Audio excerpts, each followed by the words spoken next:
What if Naruto was Madara and Hashirama's grandson? Part 1. Let's go. I will have to do some explaining before we start, so let's get right into it. Minato is a full Uchiha. After the last battle in the Valley of the End, a young Uchiha woman brings Madara to heal him at her house because Madara was fatally wounded. She cares for him, they fall in love, and after a few years, a son is born. He has blonde hair and was never able to unlock the Sharingan for some reason. Madara wanted an heir, desperately, but she couldn't let this boy, that can't even unlock a Sharingan, let him carry the Uchiha name, especially that of Madara Uchiha. Madara then decides to knock Minato out. Madara then uses a Kodomatsu Kami ability with his Sharingan, which I'm gonna say he can do in this what if, which makes Minato believe his parents were killed, but told him to go to the Hidden Leaf Village before they died. Madara then body flickers and brings Minato to just outside the Leaf Village, drops him off, and leaves. Kushina is just going to be Hashirama and some other senju's daughter, making her a full senju and Minato a full uchiha. We cut forward to 20 years later. Screams can be heard from a cave near the Hidden Leaf Village. It sounds like a baby. This is Naruto. Zetsu informed Madara that Minato, his child, is having a child himself. Minato orders Obito to capture Naruto and bring the child to him, to perhaps have an actual heir. Naruto's captured and Obito wants to make the same deal, as in canon, Kushina for the baby. But Obito is lying. Obito throws Naruto in the air, but without anyone noticing, Obito created a shadow clone of Naruto and body flickered Naruto to a safe place. Then Obito quickly snatched Kushina and unsealed the nine-tailed beast. Once the nine-tailed wreaked havoc on Konoha, the village hidden in the leaf, Obito placed Naruto near the Nine-Tails, perceiving the possible outcomes that could take place, using his Mangekyo Sharingan, but they all ended in the same way. Minato and Kushina die, and the Nine-Tails is sealed inside of Naruto, but at the very end, when Minato tries to seal half of the Nine-Tails inside of him, Obito interferes and seals the entire tail beast into Naruto, then kills the extremely weakened Kushina and Minato. Obito is now carrying baby Naruto on his way to Madara's lair, but Naruto got hurt on the way as some Anbu that were ordered by Hiruzen, the third Hokage, were sent to bring back the baby, as it is now Jinchuriki and an important asset to the Leaf Village. Once Obito arrives at Madara's hideout, Naruto is on the brink of death since he was scraped by a kunai, and for a newborn, that is a fatal wound. Madara then gets really mad at Obito, but then takes out some Hashirama cells and put them into Naruto, knowing he's also half senju, meaning he will have a much easier time absorbing Hashirama's cells. Madara also put some of his own cells into Naruto to help him heal his wounds and develop more of the Uchiha genes, which later on in the future would definitely help him evolve his Sharingan. We cut forward some time. Naruto is about 3 years old now, and Madara doesn't want to waste any time of Naruto's youth, kind of like Might Guy. So he started Naruto's training, but he only started Naruto's muscle and physical training, so mostly just taijutsu, for now. After another 2 years, Naruto has now almost mastered Madara's taijutsu style since he has nothing else to do every single day except to train with Madara and perfect his skills. And he has been doing this for 2 years straight, without a day of rest, and having Madara's cells inside of Naruto, as well as Hashirama. This definitely helped him progress much faster than any infant could, ever. Naruto now will start learning his first jutsus and chakra control. We cut to another 2 years later. By this time, Naruto can effectively use most fire style jutsu and has even started using some wood style jutsu, though it's hard since Madara doesn't really have any practice over them, so he's a little bit unsure of how he can train Naruto to use wood style. But slowly but surely, Naruto is making progress, even if it's just from experience and curiosity. Now is a special time because Naruto is learning some of Hashirama's legendary jutsus like the Wooden Dragon Jutsu and the Wood Golem Jutsu, basically Hashirama's strongest jutsus. Naruto has also unlocked the fully matured 3 Tomoe Sharingan, which greatly decreased the amount of time it took to learn new techniques and master them. Something I should have mentioned but didn't is that Naruto already became the Nine-Tailed Jinchuriki. Well, after that, Madara decided Naruto should become the Jinchuriki of every tailed beast, and ordered Obito to gather every single tailed beast. It took Obito almost 2 years to capture all tailed beasts, and then Madara sealed all of them into Naruto using his Rinnegan ability. Even though it cost quite a bit of chakra, it was worth it, as the results were phenomenal. And by the way, yes, I'm going to say that Obito did steal every tailed beast. Alright, the villagers simply weren't prepared. There was a great shinobi war not too long ago, the Hokage had just died, and everything was weird and in a frenzy, so I'm gonna say that it was able, because no village had the resources to protect themselves. Anyways, moving on. Once Madara saw Naruto and Naruto's immense power, all he wanted was to have Naruto as his heir, and so Project Infinite Tsukuyomi was stopped, never to be continued. It took Naruto almost a full year to master Hashirama's legendary wood-style jutsus, especially those two mentioned. Madara actually backstabbed Obito and killed him during this time. Then he took some of Obito's cells because Obito's cells were quite powerful for it. In his body, some Hashirama cells as well as his own have merged, making even more powerful cells that have merged and matured in Obito's body, becoming stronger and stronger for many years. Madara used these cells to inject them into Naruto, making him even stronger, and making him able to use wood-style, sharingan, and fire jutsu all at the same time, much better in combination. As now his Hashirama and Madara cells were maturing and were not, well, trying to destroy each other as they were earlier. This made Naruto's training much easier and greatly improved his health as he never got sick again and healed much faster, even faster than before. It was almost like a miracle. Madara is now sparring with Naruto. We cut to a flashback. Whilst training, Naruto goes unconscious, but he wakes up to a gigantic prison cell in a sewer-looking place, with what looks like the nine-tailed beast inside of it, each with a different amount of tails.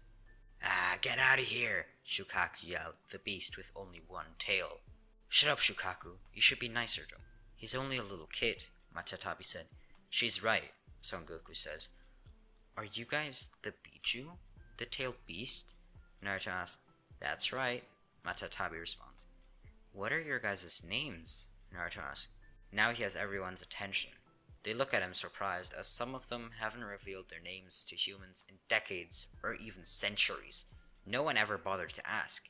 They're always just put off as a demon, and that's it. They start giving their names, one after the other.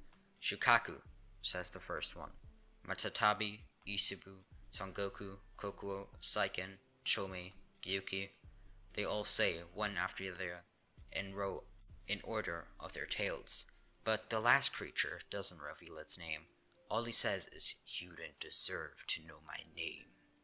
In this timeline, Kurama feels even more hate towards Naruto, because not only is he a human, worse, he is also Madara's grandson, and Madara used Kurama as a weapon in war, controlling him, putting him in armor as a Trojan horse. Kurama despised him. Naruto then asked, "Well, can we be friends?" Now the tailed beasts are all staring at him in awe. This kid, he not only asked for their names, but now he wants to be their friends? Not just any kid, Hashirama and Madara's grandson? I mean, Hashirama, sure, but Madara? "Here, put your fist against mine. Then we can always talk in your psyche and train with you, if you want to," Matatabi says, stretching out her hand, turning it into a fist. Naruto first bumps her on the paw with his fists, but not before Son Goku the Four Tails does the same. He fist bumps him as well as Kokuo the Five Tails. Now he has befriended 3 of the tailed beasts, greatly increasing his chakra's reserves and giving him new Kekkei like Blue Flame Release and Lava Release. As each of the tailed beasts, except for kind of Kurama I guess, has their own Kekkei, type of chakra, chakra nature, and so on, with each different experiences, stories, and history to learn from. And if you learn from all of them, Naruto could become a godlike shinobi, a true god of shinobi, stronger than any of his grandparents. Naruto trains some more and can now use the Kekkei he got from the tailed beast like Lava Release, Boil Release, and Blue Flame Release. Naruto has now also mastered some of Hashirama's technique like the Wooden Dragon Jutsu and the Wood Golem Jutsu, and of course still has his fully matured Sharingan with 3 Tomoe. Naruto is now told by Madara that he has only 1 more year of training until the start of the academy. "Why do I need to go there?" Naruto asks. You need to make some friends, Naruto. As Madara is now only caring about Naruto and doesn't have any evil intentions or plans for his own infinite Tsukuyomi. All of that is gone and forgotten, back in the past. Black Setsu isn't too happy about this, but he will have to deal with it in some way, shape, or form later. For now, it's actually good for Black Setsu that Naruto is leaving off to the Leaf Village, but we'll see later. We cut to almost 1 year later, and we see an extremely weakened Madara who's almost about to die, which is actually something that he planned for, as he extended his life as much as possible, mostly just for Naruto to be able to train with him and live with him up until he would go to the academy. It was very close, but Madara was able to time it just right, and had just enough chakra and will to live for that to happen. Naruto is training outside on his own, when White Zetsu tells Naruto that Madara wants to see him immediately, but when Naruto arrives to see Madara, it's too late, as he sees Madara taking his last breaths, and Madara says, "Naruto, my grandchild, I want you to go to the Hidden Leaf, but before you go, take my eyes." What? I've already explained this to you. I'm old, and I don't need these eyes any longer, but you do. Take my eyes, and you will become even stronger than I was in my prime, even if you're still so young. If you take my eyes and you can revive me someday, well, that'd be just great. But you should wait a few years. Please do as I say. That was Madara's last wish. He took his last breath, and then passed on. Naruto's eyes immediately shoot up to 3 Tomoe and then start to spin, and they become a Mangekyo Sharingan. Naruto does as he was told, infuriated and completely consumed by emotions. He takes his own eyes out and puts Madara's in. It feels weird and disgusted him, but not for long. There he unlocks the Eternal Mangekyo Sharingan, the EMS. Naruto's eyes then start to spin again, but Naruto has Hashirama and Madara cells and DNA in him, as well as the fact that Madara had one. Naruto then unlocks the Rinnegan. By the way, it's mostly because Madara and Hashirama were, well, both individually reincarnations of Ashura and Indra, and Madara, kind of knowing this and suspecting it, wanted to pass that on to Naruto. By the way, just for your information, Madara doesn't have his Rinnegan anymore, as he gave it to Pain, aka Nagato, much earlier, still way before Naruto was born, even when Minato was still young. Naruto now goes around Madara's hideout and takes armor, shuriken, kunai, and anything else he might need, including some scrolls. Naruto makes his way over to the Hidden Leaf now, as he's there pretty quick, but on the way he entered his mindscape to talk to his tailed beasts, since they are the only people left in Naruto's life at this point, and he needs someone to talk to. He still has Zetsu, of course, White Zetsu, as he never really liked Black Zetsu and there was just something weird about him. White Zetsu was fine, but he wouldn't be the right person to talk to right now. By the way, White Zetsu just kinda stayed at Madara's place, or former Madara's place, but would be able to serve Naruto anytime he needed it. Anyway, cutting back to Naruto. Unknown to him, all the tailed beasts have respect for him now, except for Kurama. But due to his Rinnegan, which reminds the tailed beasts very much of their father, Hagoromo, the Sage of Six Paths. Gyuki and Shomei now also fist bump Naruto, as it has been quite a long time as he's done this, but it's still very refreshing, and it gives him a whole bunch of more chakra, as they have a lot of chakra, Gyuki and Shomei having 8 and 7 tails respectively, which means they're one of the strongest tailed beasts. Naruto now arrives at the gate of the village, being soothed a little bit, especially by Matatabi, who kind of understood the situation and predicament that Naruto was in, and he sees 2 Jonin guards standing and guarding the gate. Naruto continues casually walking. The 2 guards ask him who he is, but he doesn't respond. The 2 Jonin go into a fighting position. Naruto awakens his 3 Tomoe and quickly blazes it, then blitzes the 2 Jonin, knocking one out and pins one down to the ground. "I want to speak to the Hokage," Naruto demands. Fine. the Jonin says, scared. They walk over to the Hokage's office as he gets a few interesting looks, but also kind of disgusted, but curious at the same time, from some villagers he sees, or rather, that see him. He is being escorted to the Hokage by two Jonin after all, and they've never seen anyone like him. So it is something to be curious about. They knock on the Hokage's door as Hiruzen yells, "Come in!" Naruto casually walks into the room as he then asks the Hokage to talk to him alone. Hiruzen is reluctant but agrees as the child isn't giving off any disturbing chakra, so he makes a hand sign, for the two Jonin guards to go back to their posts and leave those two alone. After a few seconds of silence, Naruto says once more, "No, I mean completely alone." Hiruzen is shocked. "What do you mean? There's no one here in this room." "I know, but there's people on the roof listening to what we're saying. I want you to send them away too. If you'd be so kind, of course." Hiruzen is in complete shock as it would take probably a Jonin, if not at least a high-level Chunin, to notice the Anbu who were suppressing their chakra and their entire presence, to know that they were there, listening on to their conversation. "Fine then," Hiruzen says, a little reluctant, as he was a little bit surprised, as anyone would, at Naruto's capabilities and sensing abilities. Hiruzen then sends the Anbu away as now they're truly alone, talking one-on-one. "I want to live in this village," Naruto says. Okay, but why did you want to have all of the Anbu go away? That's not something to be ashamed of, young one." "Well, it's not that easy. Can you just tell me right now? Can I live in this village?" Yeah, sure. Also, do you have any parents or other sorts of family or guardians?" "No.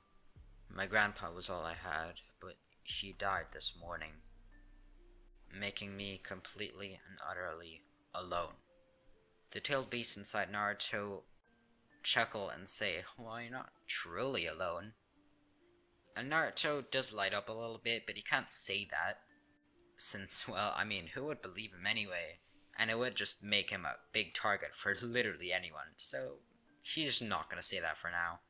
No one except for Madara and the Zetsus even knew about Naruto's existence, especially the fact that he was the ultimate Jinchuriki of every tailed beast.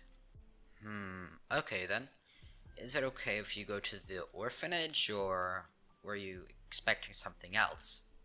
Well, I was actually. I was hoping that I could do some missions to stay above water and rent my own apartment and eventually buy it and have a nice home for myself. What? Do ninja missions? But you need to wait at least a few years, and even then you're gonna be just a genin. You're way too young to do that. And you would have to go to the academy first, which you seem like you're old enough to just start. Well, that's exactly what I came here for. It was my grandpa's dying wish for me to get to this academy and train here, and make some friends especially. Well, if your grandpa said so, I guess. One more thing. I need to tell you about my parents and my grandparents. But that's going to be it for today's video. Hope you enjoyed. Make sure to like, subscribe, and I'll see you in the next one. Peace!